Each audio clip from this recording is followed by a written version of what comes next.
a secret unit erased from official records, a senator who may have been silenced or saved, and whispers of an operation with global reach. If you're new here, stop. Go back and watch Season 1, because nothing in Season 2 will make sense without knowing what Fairfax really meant and who paid the price for exposing it. But if you've already come this far, don't pause, don't blink, because what we're about to show you makes everything in Season 1 look like the prologue. Viewer discretion warning.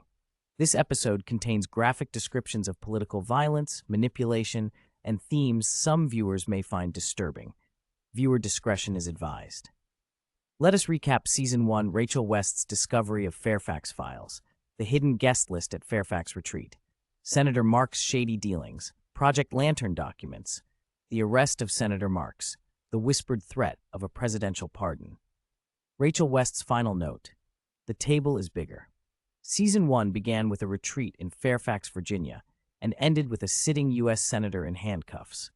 Along the way, we uncovered Project Lantern, a Capitol-based conspiracy involving lobbyists, hidden donors, and operatives no one wanted to name.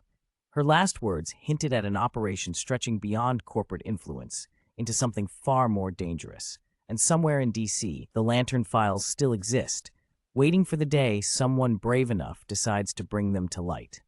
True Crimes Reporter presents The Table, the Fairfax TR Conspiracy, and the Aegis Protocol. Just weeks after Senator Marks's arrest, with visuals of the Potomac River at dawn, drone footage swooping past Key Bridge, heading toward the Pentagon in the distance, the Department of Defense quietly commissioned an internal review. Not of Project Lantern, but of something else. Something buried deep within their own archives. The report never went public, but one word leaked: Aegis. A declassified page was seen, but most of it blacked out. Only 2 lines remained visible, and it read, Unit 77, see Aegis Protocol. Remember that the same phrase was seen scribbled in the margins of Project Lantern's organizational chart. At the time, we didn't know what it meant. Now, a former intelligence officer tells us, Aegis wasn't a program, it was an operation, and it didn't stop with Lantern. A man in a gray overcoat was seen on a surveillance footage of Union Station boarding a train bound for New York, the same one who received Mark's flash drive. That man, never identified in Season 1. Our research uncovered his alias, Christopher Doyle, a career attaché with no official title. But according to leaked diplomatic cables, Doyle wasn't working alone. He was tied to a network stretching from D.C. to Geneva. Map of Europe, a red line connecting Washington, D.C. to Geneva.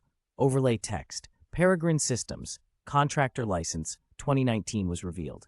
The reporter recalled that it is the same company responsible for tampering with Capitol surveillance during Marks's secret handoff. A coincidence?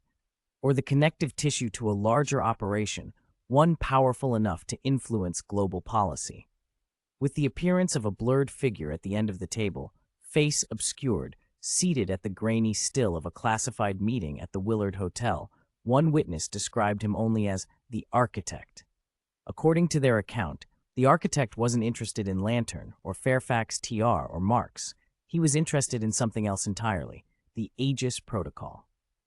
With a freeze frame of the architect, distortion filter, bass drop, Season 2 begins not with what Fairfax TR built, but with what they were trying to protect. With the shadow of a man's profile cast across marble walls inside the Capitol, the architect steps out of the shadows, and a folder stamped classified, slamming shut. The witness, inferring to the figure, said, "They call him the architect because he built the system no one was meant to see." What you'll see will make you question who really holds power in Washington. A flashback of the Fairfax TR conspiracy was seen as it uncovered a Pentagon program known as Operation Aegis, a shadow project hidden in the wake of Project Lantern that was traced Christopher Doyle. Christopher Doyle is a man known only as the Courier across Geneva and D.C. He was connected to the secret retreats, offshore contractors, whispered power deals, and then to the shadow of a man in the Capitol, known only as the architect. And now, the story of the witness begins.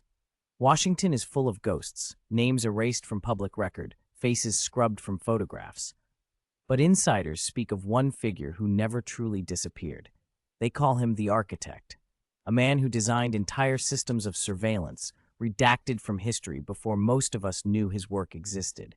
Looking at the archival-style montage, some blurred black and white headshots, classified reports with black bars across names, and a Senate hearing transcript cut off mid-sentence, our team obtained fragments of declassified memos from the early 2000s, right after 9/11.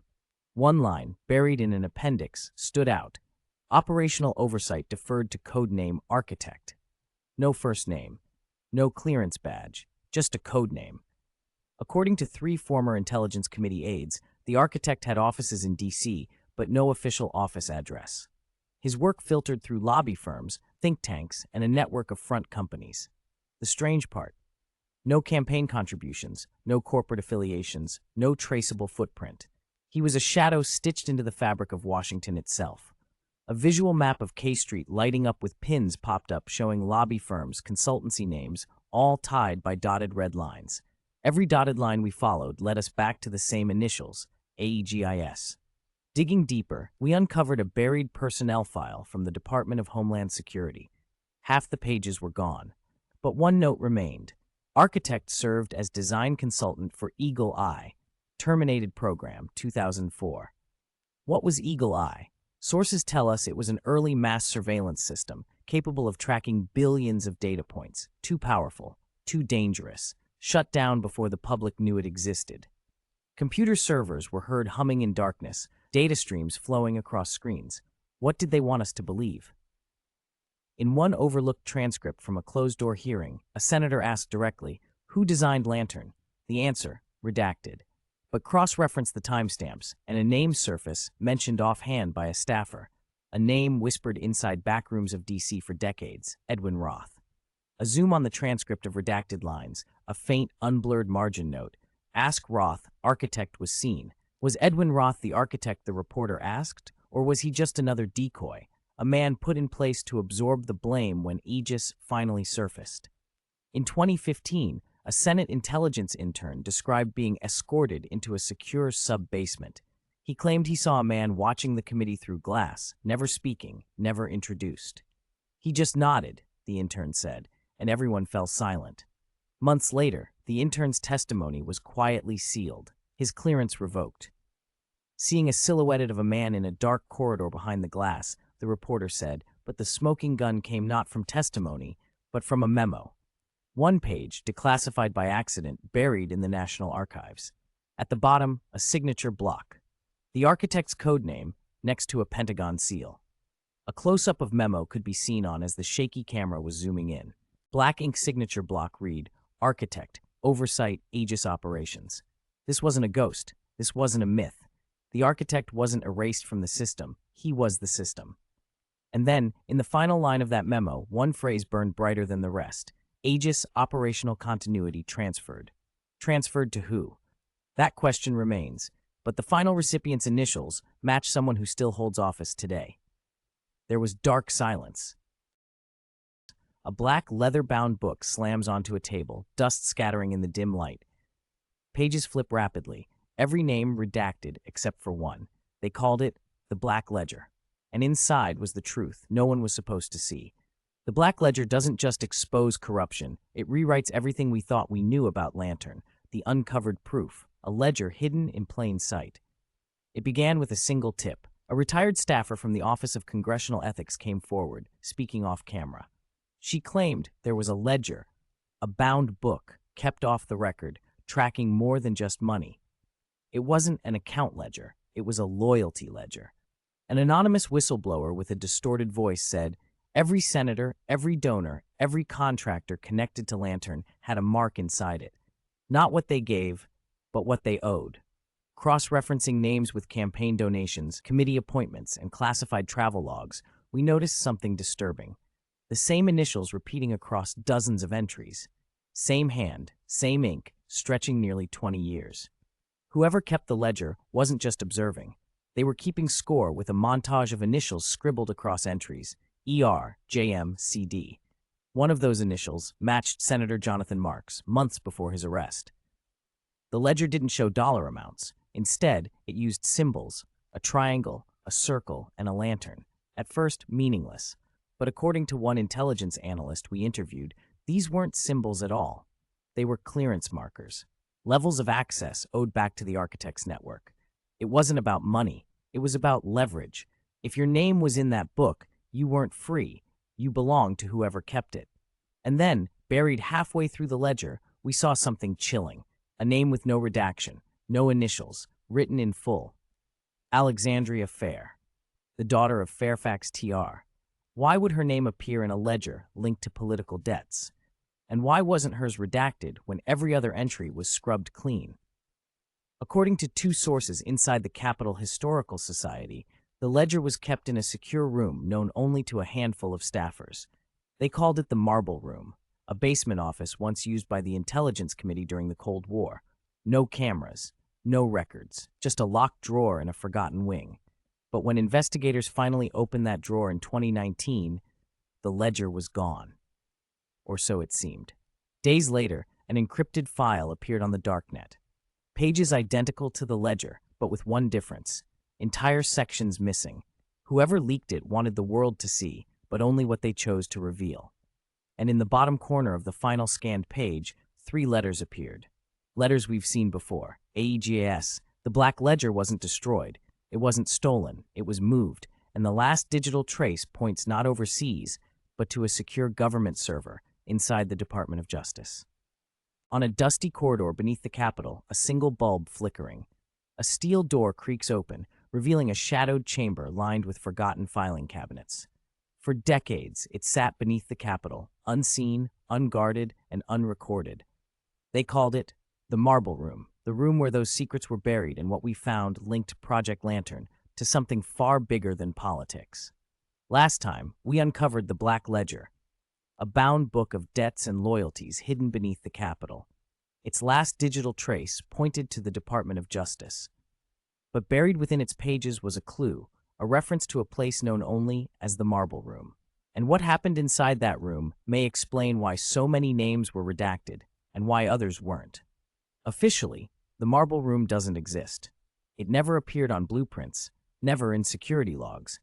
But according to retired Capitol engineers, the room was carved out in the 1950s, a Cold War contingency chamber, outfitted to withstand surveillance and even nuclear attack. It wasn't just a safe room. It was a vault for secrets, a place where classified committees could meet without a trace. Multiple sources suggest the ledger was kept there, along with coded files and tapes documenting sensitive congressional dealings.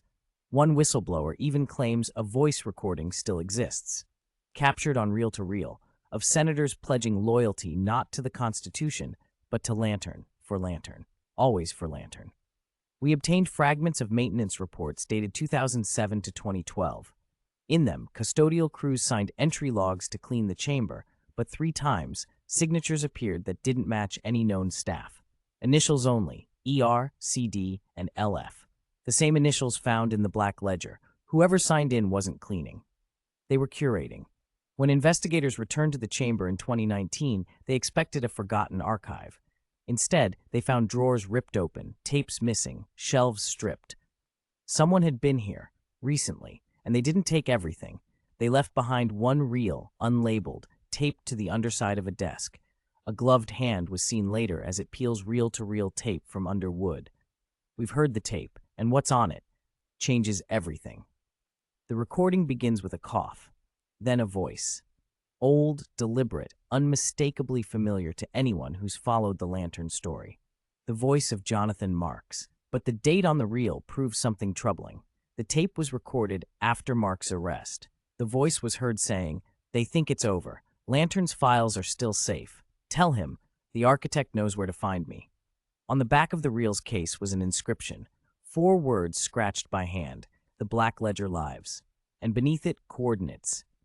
Not to anywhere overseas, but to a location just outside Langley, Virginia, a warehouse connected to a private contractor.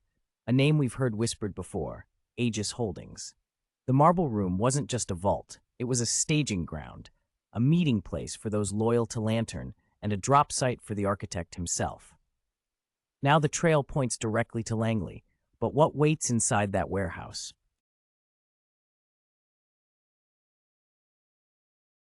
Cuffs, the White House seal slowly dissolved into view, a pen signing an executive order.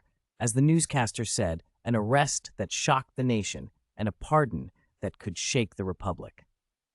Before we could follow the lead of the latest happenings, Washington was already reeling from another twist, a rumored pardon. Who really writes the pardon playbook?